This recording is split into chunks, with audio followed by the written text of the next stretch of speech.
In today's video, I'm going to teach you how to navigate the powerful collaborative platform known as Miro. Whether you're contemplating using Miro for remote teamwork, project planning, or brainstorming sessions, this tutorial will guide you through its core features. Let's dive right in and get you started. Begin by visiting Miro.com. This is your gateway to accessing all of Miro's collaborative tools. Once you're on the site, look for the login option, usually found at the top right corner. Click on it.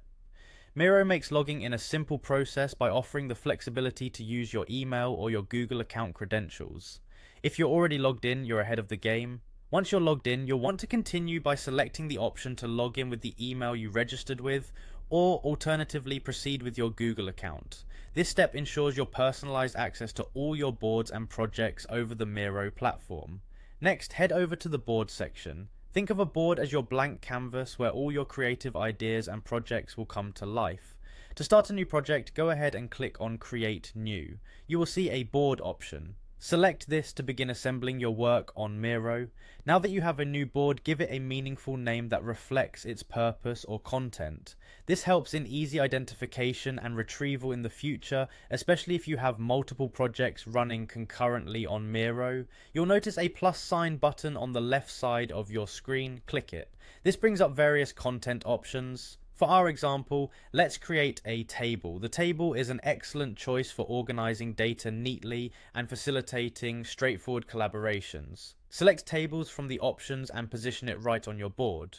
What you have now is a predefined structure just waiting for your content. At this stage, you'll want to customize this table by renaming the fields to fit the specific data you're handling.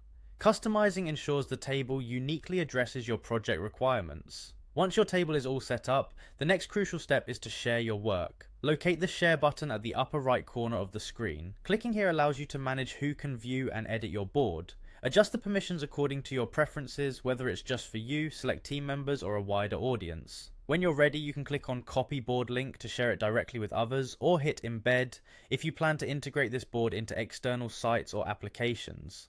By clicking Copy Embed Code, you'll have a neatly packaged link ready to be inserted wherever you need it. Lastly, if you wish to make your board public, simply click on Publish, and there you have it, a complete overview of Miro's fundamental features to get your collaborative projects off to an efficient start. With this walkthrough, you're now ready to dive deeper into Miro's advanced tools, but those are a story for another video.